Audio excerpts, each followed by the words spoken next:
Welcome into Game Day Live. I am team reporter Casey Phillips here with senior writer and editor Scott Smith. And man, do we have a heck of a game to kick off the new year. Some huge implications. So we want to make sure we talk about all of the big key points for this game. And man, I know every game we talk about, oh, they need to stop the run, stop the run. I don't think it has ever been more true than this game. Yes, Casey, probably the biggest storyline in today's game will be, can the Buccaneers slow down a Carolina rushing attack that has emerged as one of the best in the NFL? They're coming off a 320-yard game last week in a win over Detroit.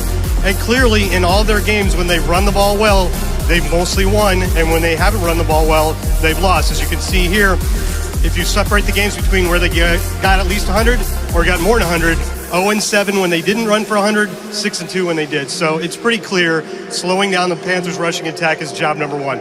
Well, and I think even more important to that also is the idea of what it could set up on things like third down, where you know this team loves to get after the quarterback, loves to be in a position to send a bunch of guys in blitz. And so, man, they've been incredibly successful this year at actually getting quarterbacks down.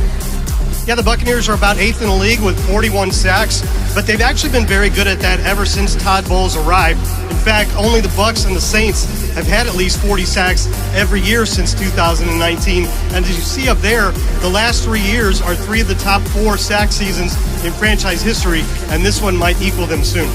Okay, well, we're going to close out this first pregame show here with our 2-minute drill. That is where I pepper Scott with as many questions as I can in 2 minutes. And we know that the Bucs are pretty good at this 2-minute drill. We'll see if you're as good at it as well. Especially in the fourth quarter. Especially, let's imagine this timer, and here we go. Our first question, keys to the game. We kind of probably already hit on one.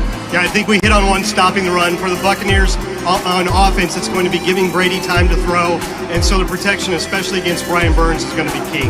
Okay, so on offense, do you see the Bucs getting over or under 24 points? I'm going to have to play the odds here, Casey, because the Bucs have only scored more than 24 once this season. So, unfortunately, I'm going to go with under, but I hope that it's enough. Okay, and then how many total scrimmage yards do you see Leonard Fournette getting? Lenny's coming off, late season Lenny is coming off 162 yards from scrimmage last week, but I think we might see more of an even split with Rachaad White this week, so I'll say 105. I know that maybe not as many people as typical are still playing fantasy football at this point. Of course you are. So tell me, biggest fantasy upside for the Buccaneers. So I guess we're not talking about your Chris Godwins and your Lenny Fournette. So a guy that could give you upside if you really need somebody to plug in there is Russell Gage, who's been very good, especially late in games when the Buccaneers are coming back. He's been getting the yards and the receptions, so if he can throw in a touchdown, that'd be a good fantasy day. Okay, related to that, who gets the most catches and most receiving yards for the Bucs? Well, you always got to go with Chris Godwin for the catches because he tends to get 6, 7, 8 every game. And in this case, I'm going to say that adds up to the most yards as well. Who do you think gets the first touchdown for the Bucs? I would give that to Rachaad White. The Buccaneers have done a good job with their first drives getting into scoring territory recently, but have had to settle for field goals. This week, they're intent on punching it in, and they get close, and Rachaad White is the one who gets it over. All right, how many turnovers do you think the Bucs defense forces, and who is the guy that forces them? Yeah, there haven't been as many turnovers this season as we're used to, so I'm only going to go with 2. But I'll say Antoine Winfield, who had a pick the first week of the season, and he's due again. So I don't know who'll get the other one, but I'm going to go with Antoine. All right, and then last one here. How many sacks do you think the Bucs produce, and who gets them? I think the Bucs get 3 sacks in this game, and the guy that I would look at is Anthony Nelson, who amazingly, along with Joe Tryon-Shoyinka, has played every snap of defense the last 2 games because the Bucs are thin at outside linebackers. Anthony's had 1.5 in the last 2 games, and I'm going to go with him.